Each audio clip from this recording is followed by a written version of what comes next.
What's going on, guys? Welcome back to the You Know Ball podcast. I am your host, Trill Bro Dude, and Sam. We have another week of totally normal talk. Going to talk about some really standard things today that I love talking about. Before we get into that, just normal week here in Philadelphia. I don't know if I haven't really been following the news. Let me take a large gulp of this tap water real quick. Hold on one second. Oh, okay.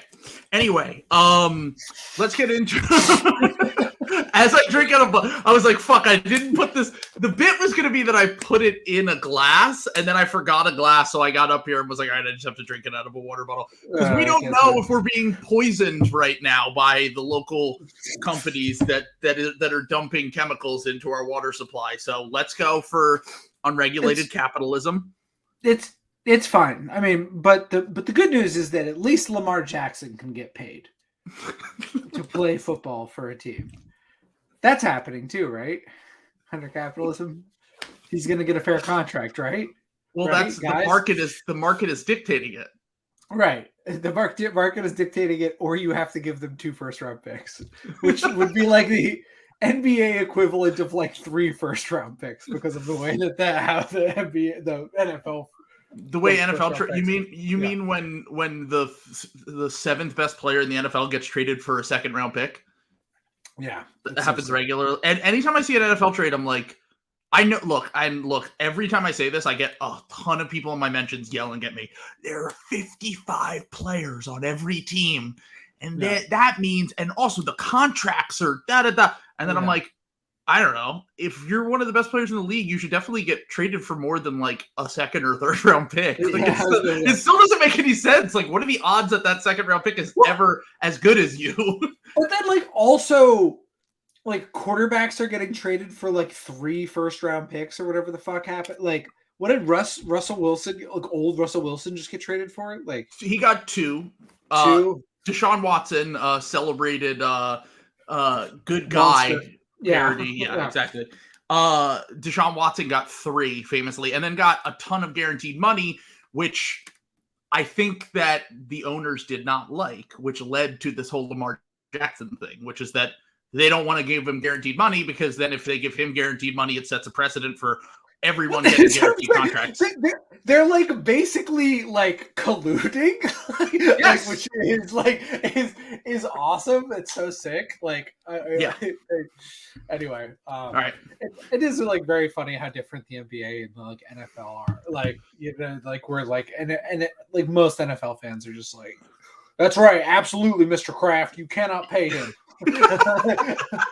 Stand firm. And in the NBA, if it's like if Jordan Poole doesn't get $30 million, everyone's like, "What are they doing here? This is crazy!" Like, it's just, you've got to pay that guy. Yeah, Sixers fans are on Twitter sending death threats because we didn't fully guarantee Isaiah Joe's contract. Yeah, only like only a real pervert would care about something like that. A truly deranged mind. By the way, sponsored by Underdog. By the way, if you're still tagging me in Isaiah Joe posts, it's not good for my mental health at this point. I every time he goes, I know he had 17 or 18 points in the first half yesterday. We were right. We were all right. The Sixers were wrong. Doc Rivers was wrong. Daryl Morey was wrong. We've owned them. It's over. We were right. They were wrong. It's Jover. It's Isaiah Jover. It's Isaiah Jover. Yeah, I mean, like, think about if you're going to tag Trill in an Isaiah Joe post, just remember, like, would you tag Trill in an ISIS beheading video? And the answer is no. Don't do it, because that's the same impact it's having on his mental health. So just ask yourself that question before you make the tag. That's absolutely true. Very, I'm bringing Patreon energy to what I realized is not a Patreon episode. So maybe I good. It down a little. No. Wait for people to get in here. We're going to do a draft for tonight. We didn't pick them last time. Let's do a draft this time. I think you should. I think you should put the Resident Evil 4 review at the end of the episode as like a little fun teaser for the little Easter egg. Yeah, the hogs that stick around for that Let's slot.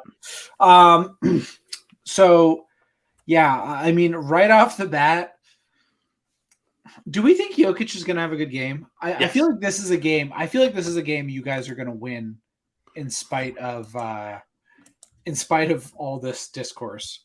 Well, I can't figure out whether it would be. I mean, it would be good for.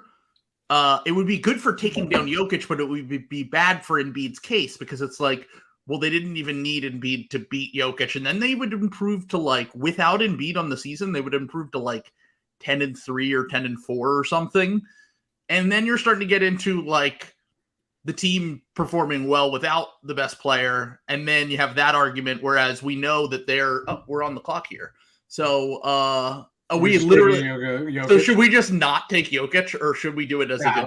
We should take Jokic. We should take Jokic. I was more just trying to fill time while we, exactly. Super flex. Wait, hold on. Why isn't it letting me? Oh, it hasn't. The draft hasn't started yet. I was like, hold on 1 second. Yeah, so we'll draft Jokic with the first pick. I will say though, famously, old school, ball heads know 2 years ago, beginning of last season, the Sixers went into Denver without Embiid. Embiid hasn't played in Denver since the 2019-2020 season. And the Trey Burke had a big game in that game for the Sixers. That's how long ago it was since Embiid played a game in Denver. And Charles Bassey famously locked up Jokic in that game in the second half. And then the Sixers cut him a few months later. So who got owned in that situation, really? Charles Bassey is also on the Thunder now, right? He's on the Spurs. Okay. Yeah, he's actually out for the year. So even if he were on the team, he broke a bone in his foot or something. But he did get a fully guaranteed contract before that, so good for him. And so the thing is, for the Embiid or for the Jokic thing tonight, Jokic is too hard to figure out. He always just in these fantasy type settings, because he racks up a ton of points, rebounds, and assists like pretty evenly. Mm-hmm. He's always more valuable. You would almost say he's the most valuable player, but he's incredibly valuable in fantasy for that reason. The one thing with Jokic though is it's incredibly hard to, like, when I do the pick'em with Jokic, it's hard to figure out what nights he's going to go off, because he'll just randomly have a game where he just like is like, okay, no, I'm only going to pass the ball tonight, and he scores 11 points and takes 5 shots. So once again, for efficiency merchant for sure, but it's impossible when you're trying to do these kind of drafts and do these kind of pick'em things, pick'em more so, but like trying to figure out which nights Jokic is really going to take seriously. And after today and all the quotes that came out from Embiid, which we're going to talk about at some point, I have a feeling it's going to be a massive Jokic game tonight. Like, I just have a feeling like, even though Embiid isn't playing, I don't think Jokic takes these things personally, but I don't think that anyone could ignore what happened, basically. So we have 2 picks now. I'm trying to see I would say Jalen if he's in. I'm trying to find out if Jalen Brunson's actually in tonight. But he's questionable right now, so they would sub him out. But then again, the other options are like Walker Kessler, Evan. I kind of really like Walker Kessler anytime DeAndre or Ayton is not on the court. He's going but Ayton is playing. Ayton's playing, but like, I mean, like, they're so small outside of Ayton, though. You know what I'm saying? Right. Like, Walker let's Kessler... go Jalen Brunson and Walker Kessler. Okay. Let's just pick both. Because I'll take the flyer. I don't like to take flyers this high in these drafts because they'll just replace them. But I don't know. I'm not feeling great about. I'm feeling good about the chances of Jalen Brunson playing, and at this point, they'll probably sub him in for someone random. We're at the point where there's no stars left on the board. Mm-hmm. It's all like high-level role players, Kevin Huerter, DeAndre, and I forgot Russell Westbrook kind of eats in these because he does get points, rebounds, and assists, despite the fact that he's like not really a great player anymore. Mm-hmm. So that's always something you have to take into account with these kind of things too. Oh, Killian, we're going to go Taylor Horton Tucker, Killian Hayes, Jordan Nwora. So you know how I said Killian Hayes has more than Cade because he's played more. Cade has negative 10th. Killian has negative 6/10. So all right. Well, we're drafting Killian, so let's go. Let's go. Should we go Killian? Should we go Taylor Horton Tucker, Jordan Nwora, Michael Porter, Keegan Murray. These are the people that are left on the board here. Let's go Jordan Nwora. He's hooping, and I feel this is a spite pick against Embiid. So how could it backfire? He had 33 points in his last game that he played. So we're gonna turn on autopilot for the rest. But our squad: Jokic, Jalen Brunson, Walker Kessler, Killian Hayes, Jordan Nwora. You can go on Underdog, use the $100 deposit match code for new signups. That is promo code SLOP. Supports the show, keeps the lights on, does all that.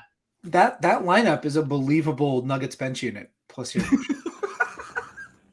Actually, no. Walker Kessler is too good of a center to ever be on a team with Jokic. He destroys their Ponzi scheme, their MVP. Yeah, the on-offs would be way too way too mid. He's the MV Ponzi scheme would not be coming through. Exactly. All right, so sign up for Underdog. Do it now, please. If you haven't already, please. Link is in the description. Do it.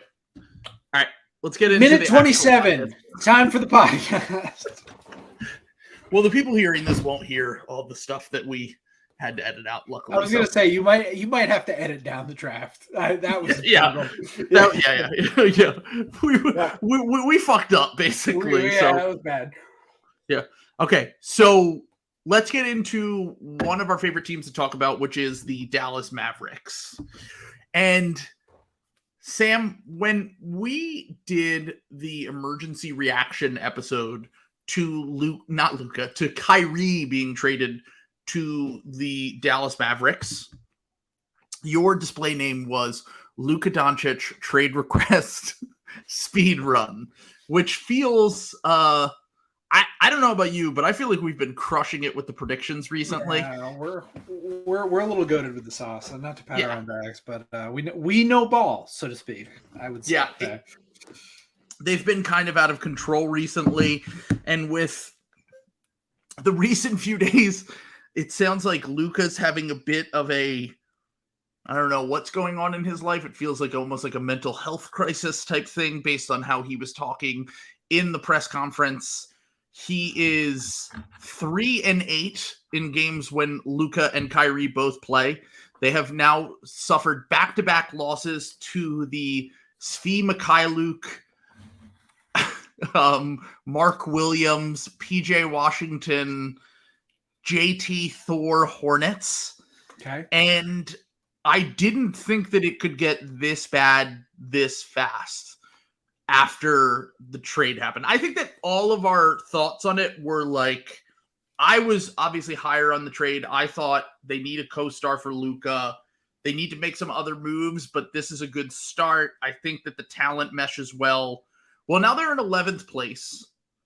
And not that I don't even know if it makes a difference, but should they just intentionally lose out? Like, even if they play their starters, it doesn't really seem like it matters.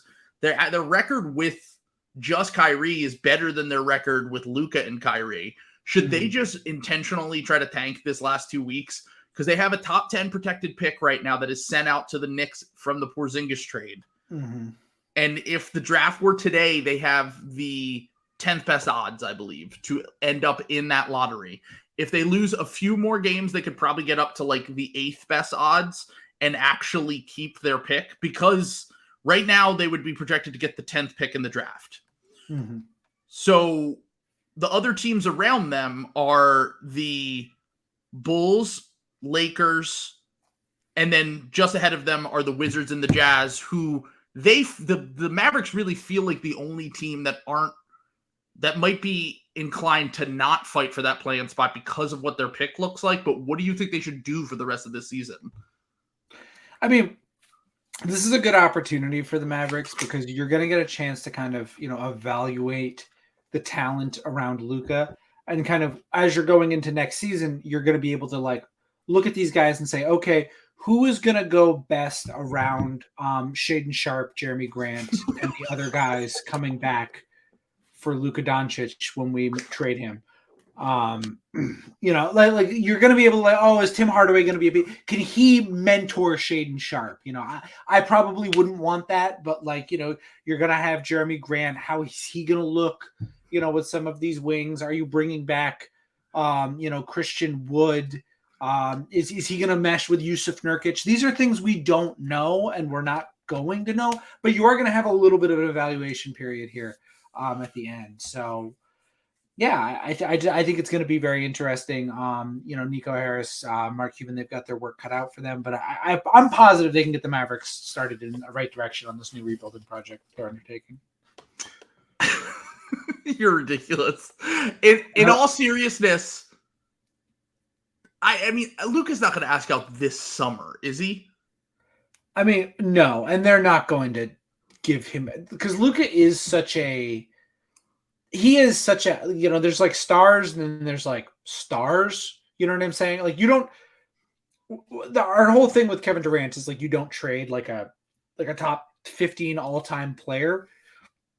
Luka, if he is healthy and like nothing bad happens, is like kind of on a trajectory to kind of sniff some of that rarefied air. Like that is how good he has been as a young player.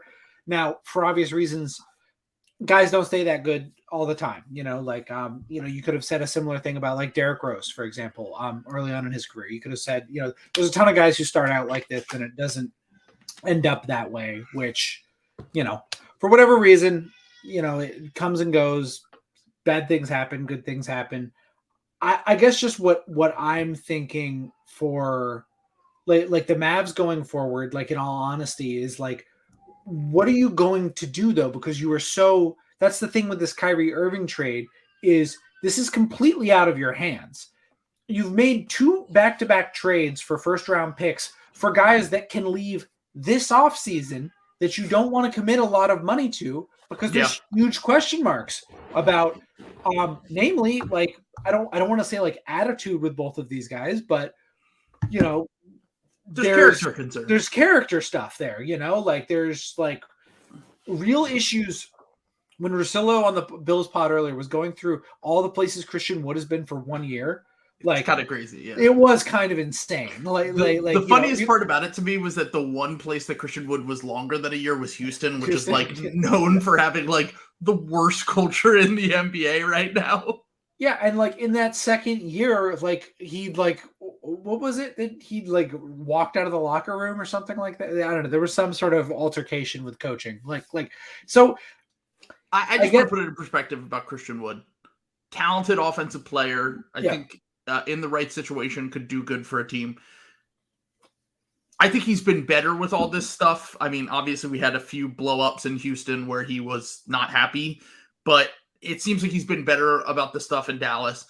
But it's never been about the talent with Christian Wood. He got cut from a team in China because of his character's concerns. Like, just about, like, basically not wanting to be on the team, not wanting to be around. So, like, there's always that question mark about him, and how much does he contribute to, like, a real winning team is another thing, especially when the best 2 players are Luka Doncic and Kyrie Irving, who already have issues defensively and don't really need as much help offensively. Well, Luka is just like, especially the way the heliocentrism with which Luka plays is, you're talking about a guy who's basically an offense DH. He will make you an incredible offense, but you don't need 2 more DHs on your fucking team. Like, that means you're fielding with like 6 players in the end. like to keep the baseball analysis like going. Sure. And that's just, I guess that was just, I felt like I was taking crazy pills when they like doubled down on Kyrie. I mean, they were fucked, but then they did the sunk cost move to make themselves more fucked. Like this really was the Kyrie trade really was the KG Paul Pierce trade to the original sin of trading for Gerald Wallace in the Nets case and letting Jalen Brunson walk. And that's what this all comes back to, is thinking you're so much smarter for evaluating a guy, deciding, oh, he's not that good, being a little too cheeky with the money, and it was really not that much money. And, Jalen, like, look, they probably were going to give him a pretty comparable amount of money, but at that point he was disrespected. I think this is what Jaylen Brown was talking about. We talked about Jaylen Brown and what he's really looking for from the Boston Celtics. This is what guys want when they feel like they're getting pushed to take less money than they are worth. that everyone hates that. I fucking hate that. Like that is yeah, like leftism incoming. That's alienation after capitalism, and it's like one of the things that leads to fucking revolutions. And this is why fucking Jalen Brunson was like, "Nah, fuck you guys. See you. My dad is coaching over here. I'm out of here." Like, yeah. And step one, don't pay Jalen Brunson the full amount that he's worth. Step two, French Revolution happens again.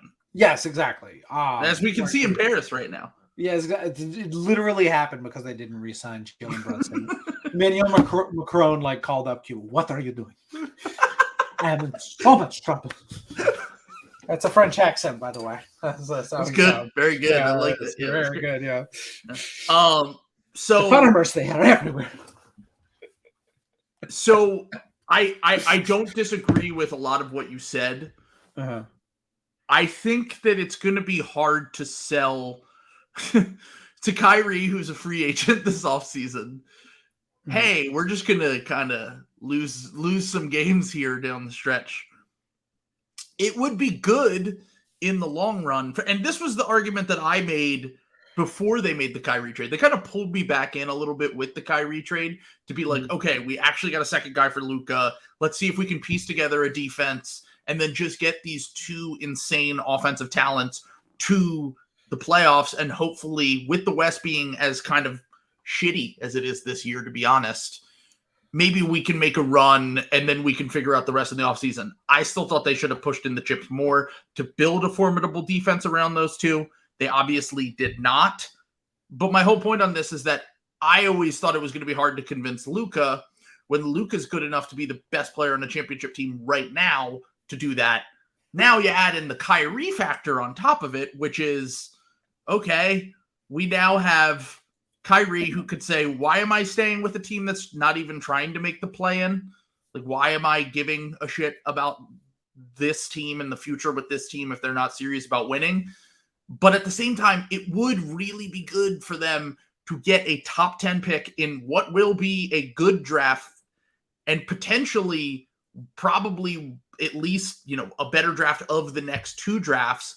Your pick goes out a year further to the Knicks, and then you can have the 10th pick in this draft and a few medium-sized contracts that you could move to get like OG Anunoby or, I don't know, does DeAndre Ayton become available this offseason? Just guys that can really help you build a formidable defense around those two, because the idea here is essentially this shit is never going to work unless a miracle happens with, honestly, I think there should be more blame on Luka. I know Luka has been putting up stats recently. I've watched the games. He doesn't look good.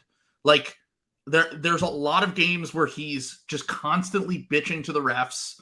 The defensive effort is piss poor. He doesn't even try on that end.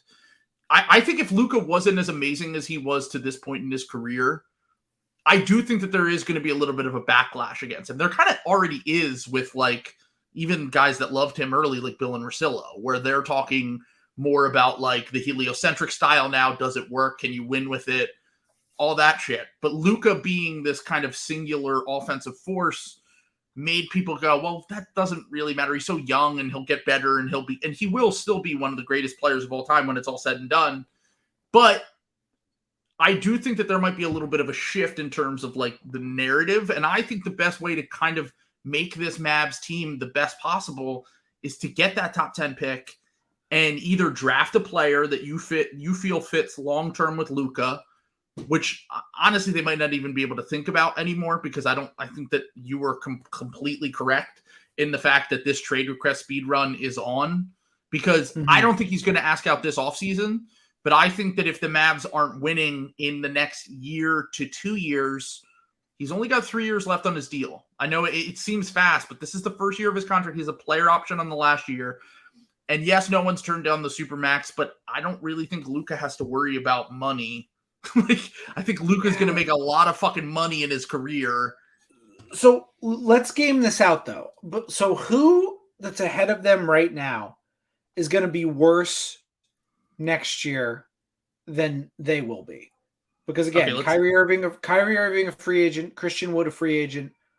So they have significant downside with those two guys. Yeah. hitting free agency. And again, the Mavs also being cheeky with Christian Wood re-signing. Look, and I get it. I probably wouldn't re-sign Christian Wood either. But you know what? You fucking traded for him on an expiring contract.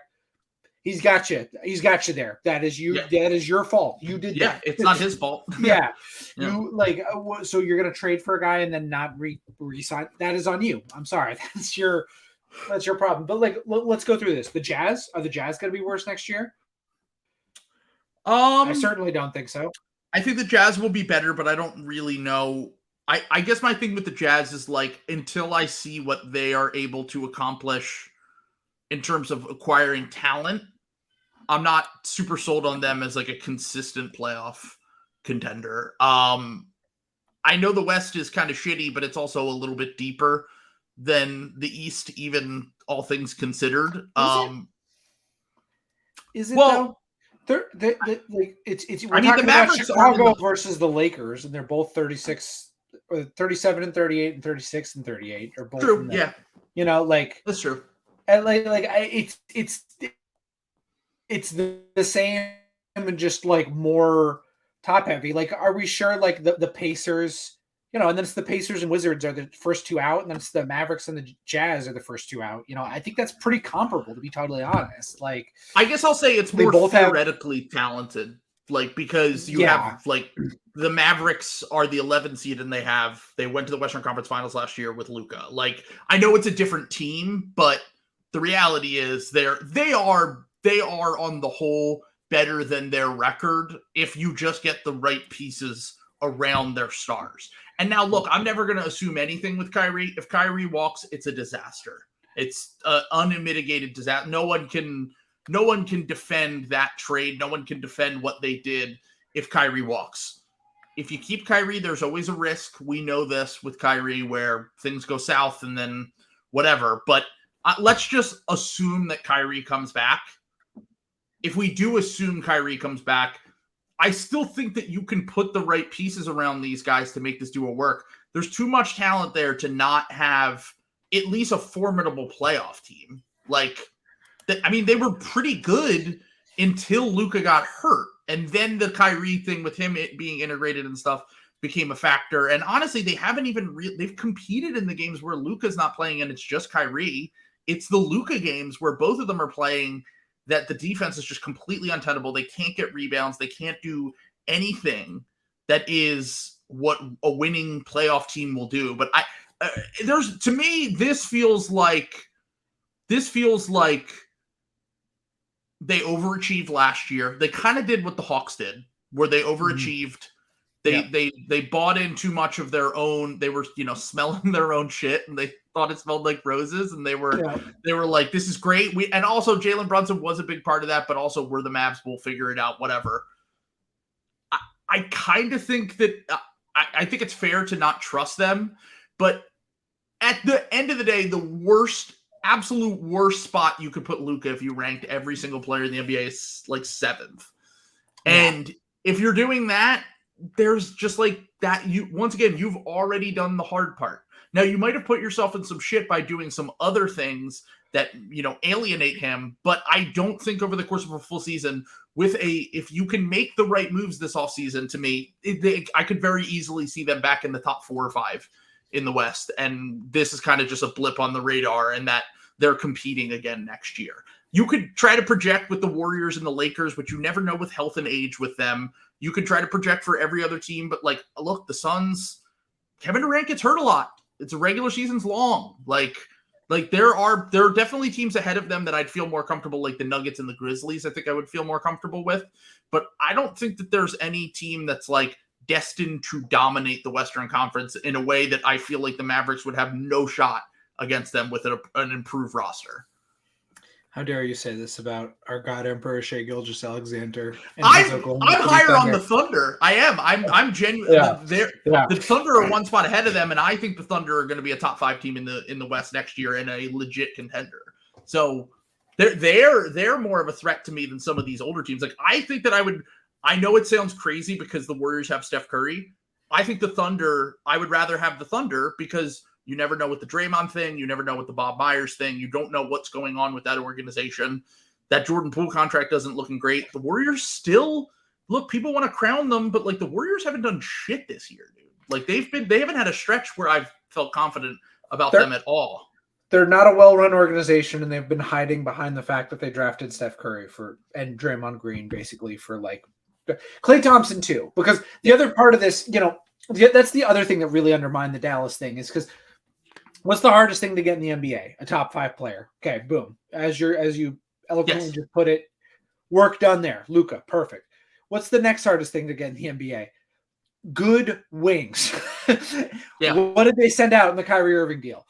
One of the good wings. This is part of the reason I kind of like where Brooklyn's at, even though they don't have a lot of top end talent. They're going to be able to trade a lot of these guys for really high prices. A lot of people Mikal Bridges is probably too good for them to like trade. He's kind of like their building block, so to speak. But I think that you've got Dorian Finney-Smith, you've got all of these other guys. You've got even someone like Joe Harris.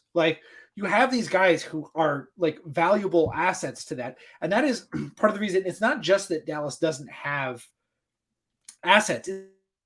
It's because they have dog shit wings. Like where are they going to get a defending wing? Like where are they going to get where are they going to make Tim Hardaway Jr. fit or what? That's not going to turn into anything. Reggie Bullock is probably the closest one because he has been kind of good, but I'm not counting on that. Davis Bertans is cooked. Yeah. Mm-hmm. That's why I think that they almost have to get this pick. Because if you look around the rest of their team, outside of Jaden Hardy and Josh Green, they really don't have a ton of talent that they can trade to get that. They don't have a pathway to acquiring OG Anunoby or even a Dorian Finney-Smith level player. Yeah. So, that is where the major issue comes in for me. Sure, you could take the Reggie Bullock thing was an MLE signing.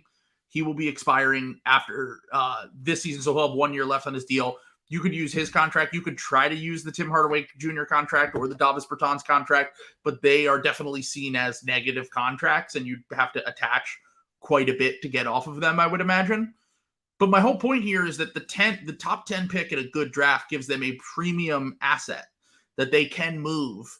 And if you end up with the 12th pick, the Knicks get your 12th pick, you have fucking nothing. And then, especially if the Kyrie situation is kind of flimsy, that you're really starting to look at what are our options here in terms of improving the team, because we've kind of shot ourselves in the foot at every single turn.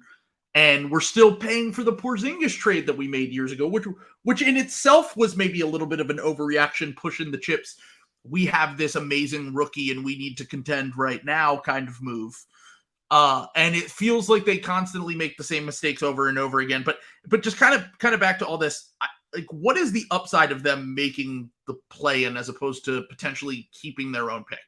Because I mean, you could stabilize the ship. I mean, what we've talked about for a long time is that the great Midwest, right? Yes. It's not a normal year. You know what I'm saying? Are you if you put a gun to my head and said you're only living if the Grizzlies defeat Luka Doncic in a 2-7 matchup, I don't feel great. I'm still taking out my insurance policy and doing all of this other stuff. They probably will win, but it's not something I feel pretty comfortable betting my life on. It's not the same thing. There's 0% chance that I know Bill loves talking about none of those teams are beating the Sixers or the Celtics in round one without some sort of absurd injury. That's just not happening. If you make the play-in and then you make we're shaping up for one side of the bracket being pretty weak. Jokic and Durant are going to have to fight in round 2, or even Jokic and Curry are going to have to fight round 2. You're going to have a softer side of the schedule. So there is more upside than usual. It's not insane to think that Mavericks could barely make the play-in and could get back to the Western Conference Finals. It's very unlikely, but it's there's at least kind of a path. You know what I mean? Yeah, that is the one thing that you could kind of salvage from this whole situation. where I would push back on that is like, I don't think that they have a chance really against any of those teams if they're going to continue to play defense like this. Like everyone's worried about the Kings defense, but I'm watching like look, the Kings defense definitely is an issue, and I'm not saying that I'm not worried about it heading into real playoff series, but at least at least a portion of that is the fact that they play with insane pace because they know that they will outscore you on the other end. Right. Now, the Mavericks have been trying to do that and they don't play with that pace. Like they've been trying to outscore teams, but they don't get up and down the court in the same way that the teams like the Kings do. And they play this really slow, methodical method of basketball. They're not banking on having extra possessions. They're banking on making the most of the possessions when they have the ball, which has proven not to be super sustainable when your defense is just giving up everything. Like I'm worried about Ja Morant in a potential playoff series, right? Like I just in the half court, that what Memphis's offense looks like, how they can score points. If they're going up against Dallas, I feel great about that because I feel like Dallas is not going to be able to stop anyone, whether it's the Kings or the Grizzlies or the Nuggets. So even to me, even the upside, like I don't think that they can win a round if they continue to play at this level. And even the rest of their schedule, like they play the Pacers on the second half of a back-to-back tonight. They play which, might be easy. We just saw them lose to the Hornets twice, so I'm not putting anything past this team. They play the Sixers, who should have Joel Embiid and James Harden, knock on wood. They have the Heat, who are fighting for seeding. They have the Hawks, who are fighting for seeding. The Kings, who might have something to play for in the last 3 games. The Bulls, who are fighting to stay in the play-in. And then they have an easy game with the Spurs at the end of the year. So I guess my whole thing here is like, look, I guess you can try to make the play-in and just try to keep Luka and Kyrie happy because that's ultimately what's more important than like these little things at the end of the day. But to me, losing a potential top 10 pick and then getting bounced in the play-in and the Knicks getting like the 12th pick in the draft is a bigger disaster long-term because you've kind of already fucked up and made your moves in the past, and you're going to let that continue to affect your future when I feel like this is at least a little bit of an escape hatchet where like you can just duck out and get something back so that you can build a competent team around your 2 best players. If you can just convince Kyrie to be normal for 2 months, which is huge, is the hardest thing possibly in basketball to do. But that's just kind of my point on that. Well, and also repair the damage that has happened with Christian Wood, because unfortunately he's also a huge part of your team. And especially if you're re-signing Kyrie, you're losing if you re-sign Kyrie but lose Christian Wood, you just lose that cap space. There's no utility to that. Yeah. You have these toxic contracts like Bertans and Hardaway that aren't going anywhere. And JaVale McGee. You've got when they said that, I forgot about that, and I was like, oh my god, they really did have like one of the worst off seasons of all time. It is like insane how bad. Like I hated it then, and it's like worse than I thought. Like it's way worse, dude. Yeah. I mean, I at least understood the Christian Wood one because Wood, it's like a late first, like who cares? It's a nothing flyer. But oh man, fucking JaVale McGee. And I hated the Wood move less because they got Jaden Hardy, who I viewed as a first round talent anyway, and he has proven to be kind of the only silver lining of this entire season. Yeah. In that Jaden Hardy's actually. Yeah, and like Jaden Hardy's actually gonna be at least a rotation level guard in the NBA. That's a big win for them. But like, man, the other moves they look so bad in retrospect, and they weren't great at the time. So this is my only other thing though. So let's say they do dip into the lottery. Okay, you do get whatever chance at like a top 4 pick, which isn't nothing. I think out of the 10 spot, it's like a 8% chance of jumping up or something like that. Which isn't big, but it's not nothing, especially with the talent they've got at the back. But let's say you stay at 10, you're getting fucking Corey Kispert again. Like this is you're the Dallas Mavericks are one of the worst fucking teams. They had one awesome year of evaluation, crushed it, got Luka Doncic. every draft pick, like between every other draft pick, like in their history, like what's another good one? Okay, so I actually am going to push back on this because I actually think that they kind of have a decent recent record. But the problem is they traded away their picks. Like they don't make the picks. But when they do, now look, there are certain picks in here that I personally wouldn't have made. Like I would have taken Tyrese Maxey over Josh Green. I probably would have taken Desmond Bane over Josh Green too, because I was a very big, like I remember that specific draft cycle being very big on those two guys, and I wasn't huge on Josh Green just because I thought he was going to be more of a project guy, right? But I will say Jalen Brunson was a very, very good pick. It was an incredible pick, really. Like the whole league kind of overthought that. That was the same draft as Luka. So 2018 they crushed. 2019, I believe the Knicks had their pick. They didn't make a pick. Josh Green, the pick in retrospect looks okay.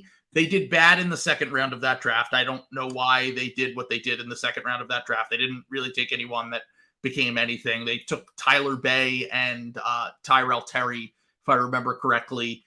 The past draft, they got Jaden Hardy, which was their last first round pick. Their last pick that they made. And I don't think that they made one in 2021, if I remember correctly. So they have made some decent picks. But once again, we're in go time now. You're not taking this pick. If you get a top 10 pick in this draft, you are not using it.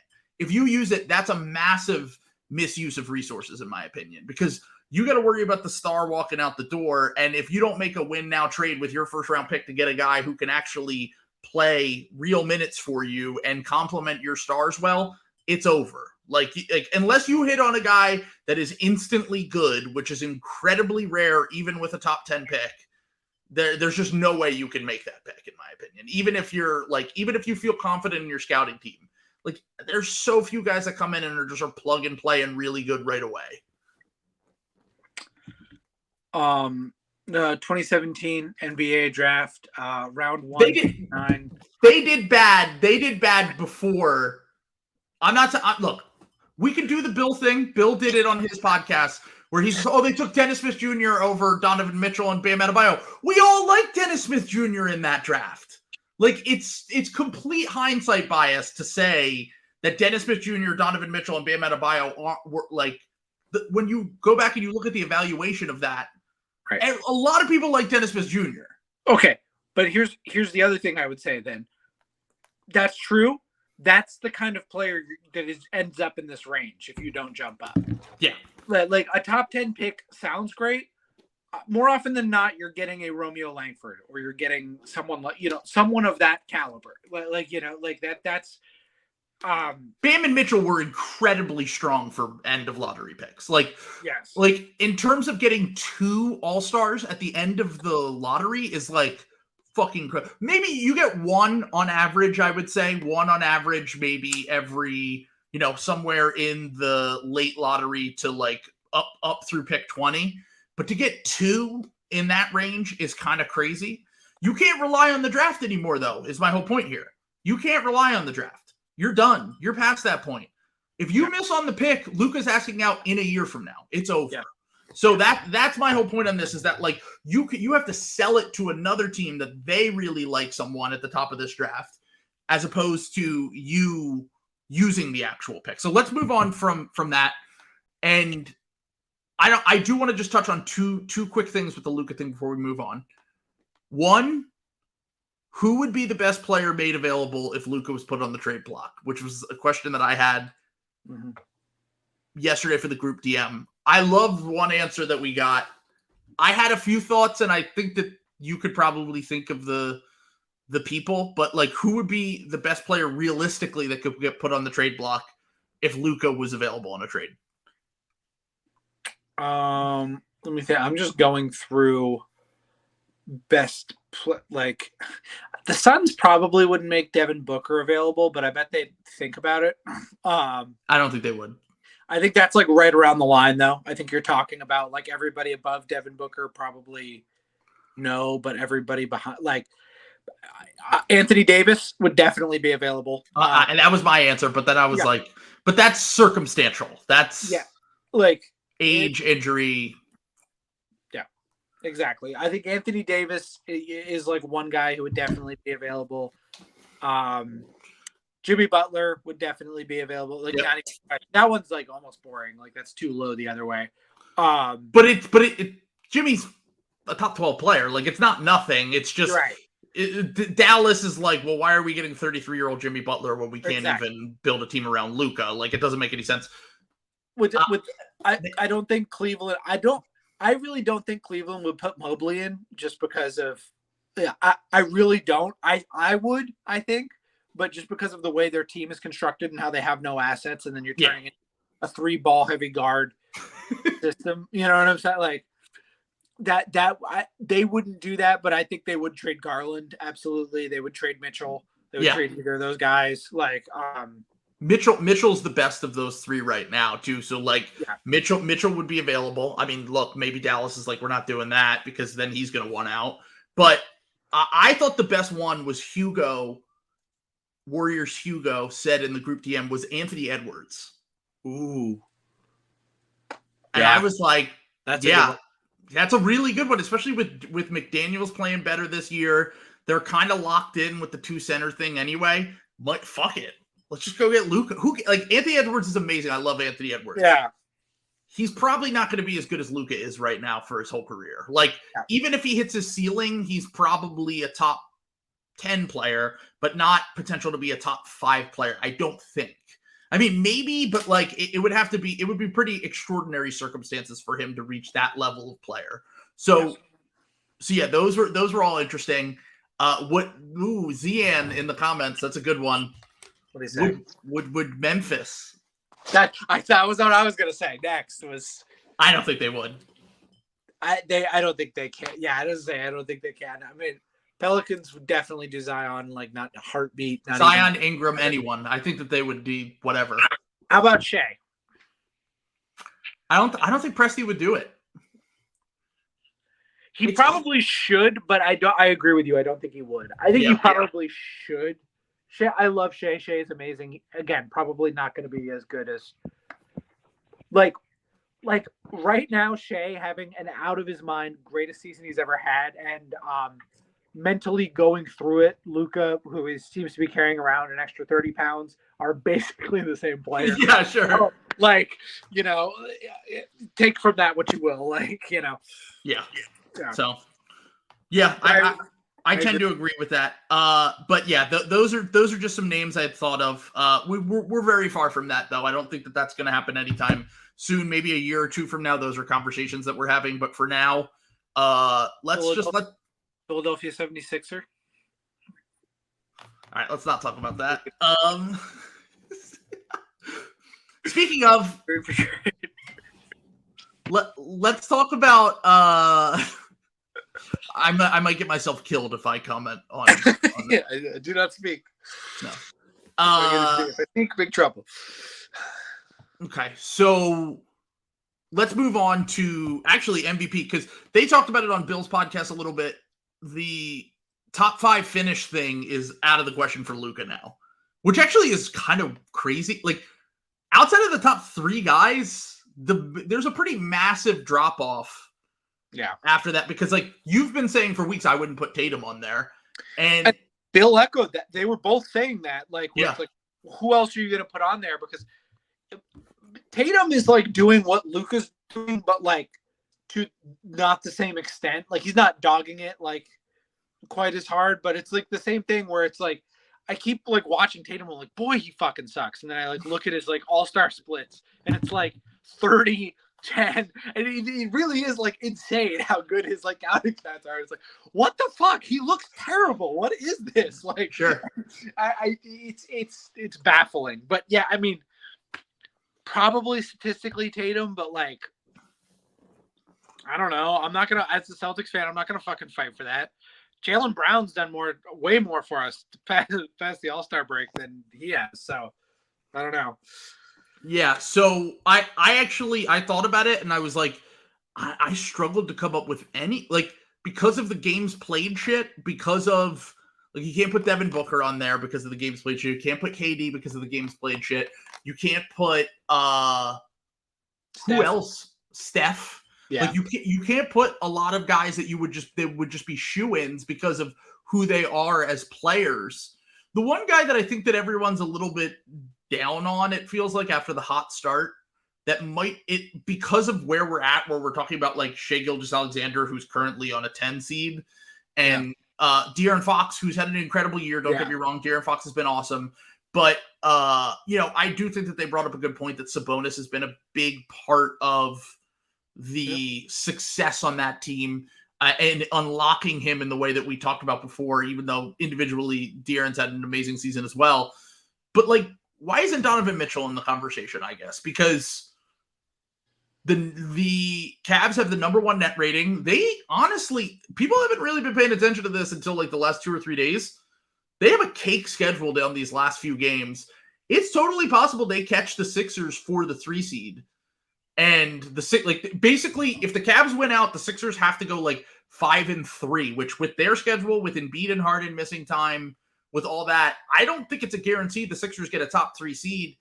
And then Mitchell's the best player on a top 3 seed, averaging like 27, 5-5 on really efficient splits, improved defense, like actually giving a shit. Like he should definitely be in consideration for a top 5 MVP finish. I'm doing the Banderas meme as I'm realizing the implications of this. I'm realizing I need a 1-4 Sixers Bucks matchup. We will bow out. So that's what I've been thinking, but I'm also like I've kind of subscribed to your basketball karma ideology right now, and I think that if the Sixers just are resting guys, because like I am a little bit worried about the Embiid and Harden injury stuff, because it felt like up until the last week or so, it felt like them being healthy is the biggest priority. Obviously, I'm not going to doubt that, and that's kind of what I want to get into right now, which is the MVP conversation, which I personally don't care about MVP as much as a lot of Sixers fans do. I personally don't care about this in the big picture, because I think that my goal has always been I want the team to make a conference finals run, win a title, whatever. And I feel like that is and this recent week has kind of proved what I feel like I've been saying for a while, which is that with Embiid's injury history, with everything being fragile with him in terms of his body and like taking care of himself and stuff like that, like not that it's his fault, but like he gets injured a lot, and the MVP, the individual award shit, is always going to be at odds with the Sixers winning a title, because what you're going to see what happened in this last week, where it appears that Embiid did get at least a minor injury in the Bulls game, and then they had him play a ton of minutes against the Warriors. They had him play on the second half of a back-to-back against the Suns so that they could get him a long extended rest, and he misses the MVP matchup with Jokic tonight, which obviously also isn't good for his MVP candidacy, which is kind of a weird thing for me, where they're trying to balance this. He needs to play enough games, he needs to get enough rest before the playoffs, but also he needs to stay healthy. That's the most important thing, but they're trying to get him the MVP at the same time. And then he comes out today and he basically says, I could have stat padded in that Chicago game and stayed in if I wanted to, which if you were injured, why are you could you have? I thought you were injured. None of it really adds up in my mind. He comes out, he's essentially, for the second time in the last few weeks, talking shit on another MVP candidate by saying the analytical stuff is fake with the defensive numbers, which, by the way, I mostly agree with what he said. It's not that he's wrong. I'm not saying that he's wrong, but it is interesting that all of this shit is being said leading up to this matchup with Jokic. He knows that it's going to drop today, because when the piece drops in the morning of the day of, it gets the most clicks, it gets the most eyeballs, it gets the most people talking about it, and it gets people focused on the game as well. But then he comes out and they say, the Sixers are playing in their third game in 4 days. And I feel like now he's out for this game. And I feel like, I don't know, I feel like this whole thing has just gotten to the point where it's like, do you give a shit about the MVP or do you give a shit about the title? Because you got to choose one or the other. And like, I don't really care about the whole MVP thing. I think it would be cool for him to win. I think it would be awesome. But also at the same time, like, I just think I love Joel, but like he needs to just kind of tone it down a little bit in terms of like talking so much shit right before the playoffs. At the same time, I want guys to be open and honest, so I'm kind of conflicted on this whole thing. Maybe I'm just getting a little bit of like some sort of PTSD from past years with being a Sixers fan and them not having the success, and then I'm like, you're gonna jinx it, all this shit. I think this team is better. I take nothing from the last week where we were playing George Niang and Dwayne Dedmon real minutes. I don't really care. I don't think those guys are going to be factors in the Sixers playoff run. But I know this is a whole fucking waterfall of thoughts here. But long story short, like, I don't know. Can you win MVP in the load management era, which I think media cares about, when you're a constantly injured player? Or do you have to just say, fuck it, I can't care about that anymore, and I just need to make a run in the playoffs and worry about my health there? Because it feels like between the two things, like they're just completely at odds with each other, and Jokic is going to win his third straight MVP because he never gets hurt. What the? Oh my God, Trill, I'm on WebMD. Unfortunately, your symptoms, fan brain, terminal. I say this as someone also with a terminal case of fan brain. I mean, this is the problem. If you cheer for a team, you're going to have a moment like this where it's like someone's humanity kind of comes into contact with like what's best for the team, and it like you cannot resolve those. like it can't happen, you know. Like it's like Jason Tatum's like the most boring superstar, and it's like, fuck, I don't like it's like kills me watching him like play inefficient basketball. But it's like at the same time, it's like, yeah, but like that's what he likes. Like he's a human. Like he grew up watching Kobe. That's like adorable, right? And like my fan brain is like, no, that is dog shit. That is bad for team. It doesn't help my team with the laundry too well. Don't understand. Like, so and I think that, you know, we are kind of conditioned to reinforce the fan side while kind of like blaming the player end. All that said, there also is a aspect of this where it's like, okay, but yeah, like at the end of the day, it is a competitive sport, and the thing is to win, right? Like that's right. That's the whole fucking point. So, that's a stupid thing to be arguing about in the first place. I mean, everything. I mean, it's sports. Everything's fucking stupid. Yes. None of this matters. None of this matters literally at all. Yeah. The only person that thinks this matters is Matt Moore, and he is literally putting himself into an insane asylum by the tweet. Yeah. He made his way. I logged on. I checked his feed just because I wanted to see what he thought. I think he knows that he had to like play this one cool. Like. I like kind of like hid from this one.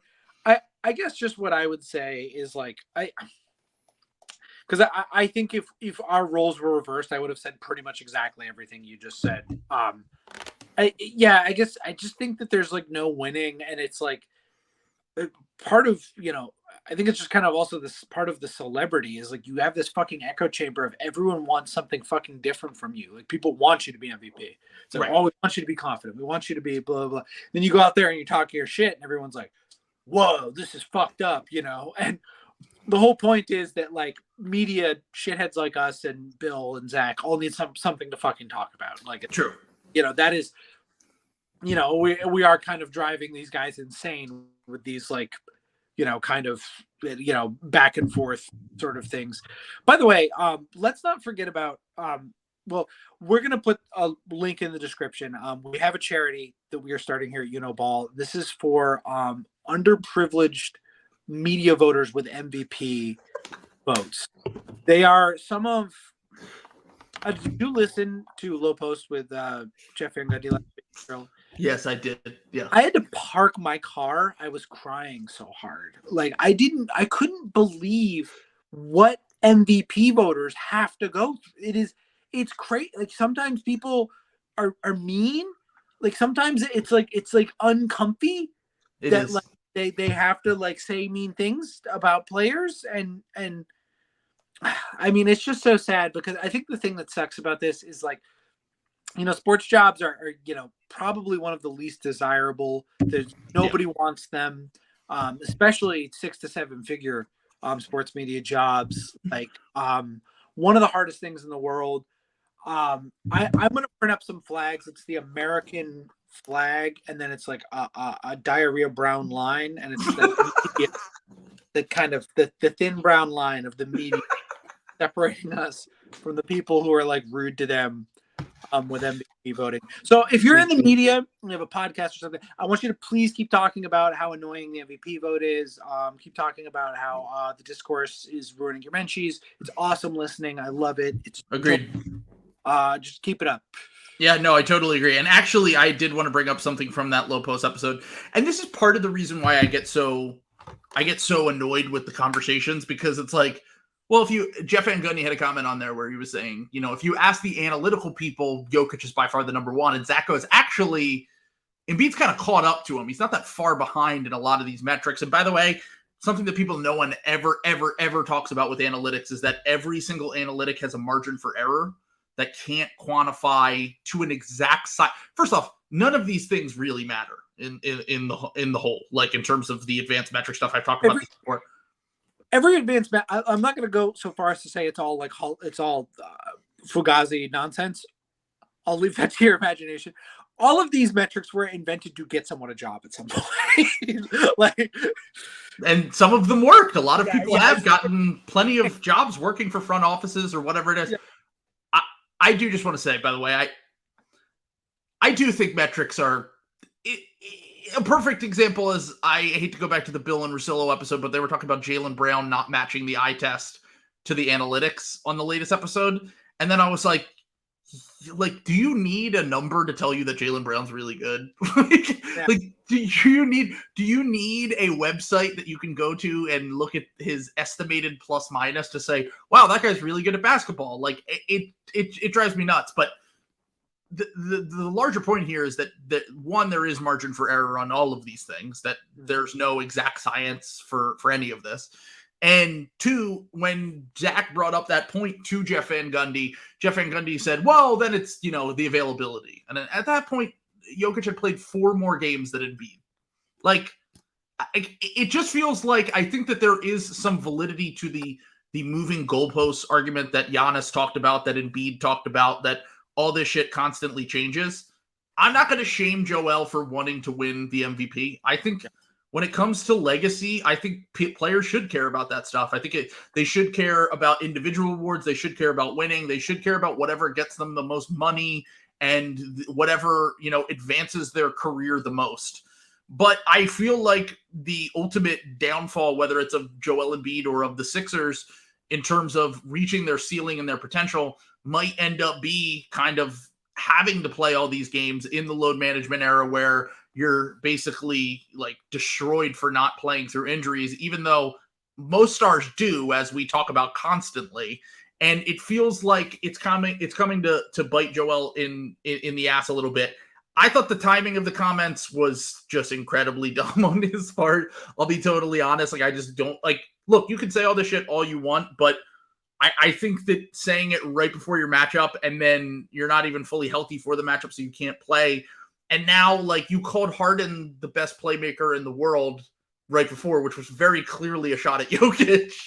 And now Harden has to go play against him. So all things considered, look, I'm so over this conversation, and I just want to get to the playoffs, and I just want to see how everything kind of unfolds here. But it is entirely possible that we could get that second round matchup of Bucks Sixers, because I view the next few, obviously days, games, whatever, as kind of like the Sixers have to play the Bucks. The Bucks essentially control their own destiny because they play the Celtics. They play the Sixers, who now have no shot for the 1 seed really, but they can kind of control whether they want to match up with them in the second round or they view the Cavs as a better matchup for them, whatever it is. It's entirely possible that we get that Bucks Sixers matchup that we've been waiting for. And I'm actually really looking forward to how this all unfolds, because the Sixers are kind of in a position where if they lose tonight and the Cavs win their next game, they can kind of say, okay, do we want to make the full-in push for this 3 seed and play Harden and Embiid even if they're a little bit banged up? Or do we want to rest them and take our chances and hope that the Bucks get the 1 seed if we view that matchup more favorably, because Embiid said in there, he said, I think we kind of have to play perfect to beat the Celtics and Bucks because they're the best two teams. But I think that we match up and we have a chance against both of them. So it's really going to be interesting to see how this kind of plays out, because I think we all thought the Celtics were kind of dead in the water. Not dead in the water, I shouldn't say that. We both were like still pretty heavily on them being like at least somewhat of co-favorites with Milwaukee. Maybe Milwaukee was like half a tier above based on what they had shown over a long stretch of the season. But now we're getting to the point where this basically all this one seed is going to come down to that last Celtics-Bucks game now. That's right. So within 3 or 4 days, we're going to know who gets the one seed. And I think that, and I've said it before, I think it's really, and this is not slander, but Milwaukee and Boston have always been the try-hard teams. They're the teams that don't have the off button. Like, they're like, we're going to go hard all the time. We're going to try to win as many games as possible, which I understand and it makes sense. But that's really what's going to come down to this last week or two of the regular season to me, is who is the bigger try-hard and who wants it more. I think it's going to come down to can Robert Williams play in the Milwaukee Bucks game? Probably. Yeah, that's what that's my personal thing. By the way, Russillo said the Celtics quote unquote need Robert Williams to stand a chance against the Bucks. I mean, like, they wouldn't be favorites, especially if they had to play on the road. But I don't know if I'd go that fucking far. Robert Williams like barely played in that fucking series last year. I was gonna say, yeah. And I know Middleton didn't, but like, I don't know. The Celtics have Brogdon. Like, they've got a lot of shit that matches up well. They still have Grant Williams. I don't know. I thought that was a little cavalier on Russillo's part. I mean, you never know what you're going to get with Middleton every game now, too. Like, one game he looks incredible, and then he has, like, in the big games that they've played, like the Sixers, the Nuggets, he's had a lot of stinkers in these big games. And that's the part that we talk about all the time, where it's like, I think they're still heavily reliant on his shot creation when you get far into the playoffs against elite defenses. I guess I just don't see, because it's like, I get, and I kind of agree with, like, the Celtics have not created any separation from Milwaukee.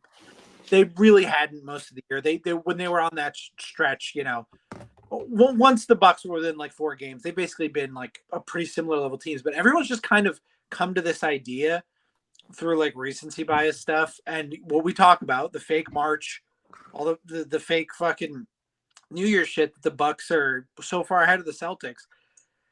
They're either of those teams could win. That series will probably go 7 if it happens and everyone's mostly healthy. I just don't think. I don't know. I just think it's crazy how like cavalier everyone is. I mean, Boston still has a better net rating. They still have a top 5 offense. Way better. They have a better offense and defense. One of the things that we've been looking at recently is when you go on Cleaning the Glass, you can look at, okay, this team outscores this team with their net rating by this much per 100 possessions. And Milwaukee and Philly have been climbing slowly since they kind of had their turnaround in the new year and whatever. But the one thing that I will say is that they actually both have an incredible amount of luck in terms of like, they win pretty much all of their close games, which you can look at as they execute well down the stretch. They're a good coach team. They're good. Their stars have been there before. Or you could look at it as, I believe Milwaukee has only lost the entire season. Milwaukee has lost 1 game that was 3 points or less. And that was the game against the Sixers when the Sixers came back and they beat them 133-130. They've won every other game that was by 3 points. And math will tell you that's just not always going to be sustainable. And you can look at it from the Sixers and the Bucks, whereas the Celtics are actually worse than their net rating. Like, their record should be better. And some of that might be the poor execution down the stretch of games, like you said before, with the ball handling and the turnovers. The diaper disasters, as you put it. But we're going to see. We're going to see when we get to the playoffs which teams are doing it based on unsustainable things, and they're doing it based on, kind of things that might go out the window when you get down to these 7-game series. I'm also just realizing, because you asked me earlier about who I would vote for in the MVP if it were tomorrow. Well, as we all know, the best ability is availability, which is why I will be choosing Isaac Okoro. Hasn't missed a game? League leader at 76 games played this year. So let's go. Well, Mikal Bridges gets robbed because he had to miss a game after the trade, because I actually think he missed, like, for the first time in his career, he missed like 2 games. he played almost every game to start his career, Mikal Bridges. I mean, he's also 76. Jeez. Yeah, it might have been one of those things where, like, the way the schedule works out, he might end up playing 82 anyway. Like, because I think you're right, because he had the one game he missed when he got traded, because they interviewed him on the sidelines, and I felt so bad for him. He looked like he was going to cry when they talked to him about getting traded and stuff, and he's kind of like, yeah, it's Kevin Durant. Like, the fuck can you do? Like, of course they're like Mikal Bridges agreed more with us than every other podcast that debated this for, I don't know, a year. But so right now he has played 76 games, and currently the Brooklyn Nets have 1, 2, 3, 4, 5, 6, 7. Yeah, you're right. He's going to end up playing 83 games. He's going to end up playing 83 games. Yeah, he's going to end up playing more than the NBA schedule, Mikal Bridges. So MVP, Mikal Bridges. MVP, Mikal Bridges. Let's go. The load management MVP. Congrats, King. The lack of load management MVP, I should say. Okay, so yeah, let's move on from that. I'm officially, until they announce the MVP, I am deading any more conversations. I've probably said this 5 times before, but I'm really serious. I'm done with it. Trill scratching his neck. I don't need it. I don't need MVP discussion. Oh, well, we probably will do a podcast where we pick our MVP and our All-NBA team, so I shouldn't say that. But the narrative shit, I'm not talking about anymore. Okay, so let's talk about Portland very briefly, because I made nothing of this. I took nothing from this comment that was made by Shams Charania, where Shams essentially said that Dame could have played his last game for the Blazers, because they're shutting him down for the rest of the season. They can't make the play-in anymore. They are gunning for higher odds in the lottery. I'm fine with it. I don't think Dame should put himself in any sort of position to play in meaningless games in the last 5 or 6 games of the year. So they're shutting him down, which obviously is a disappointment for them and their season. Dame wants to compete still. Shams basically said, could Damian Lillard have played his last game? I think there will be serious talks this offseason. I've said it before, I'll say it again. I don't think Dame's getting traded until Dame asks out. I don't think he's going to ask out. I don't think that they're going to honor any trade that is not something that he wants. So I think that they're more likely to trade for a second star than they are to trade Dame this offseason. Having said that, do you think that there's any validity to this at all? Let's just yes or no. I mean, how badly does Luka want to play with Dame? I guess. I don't. I think everything you just said nailed it. I don't even have anything to add. That's exactly how I feel. Like, yeah.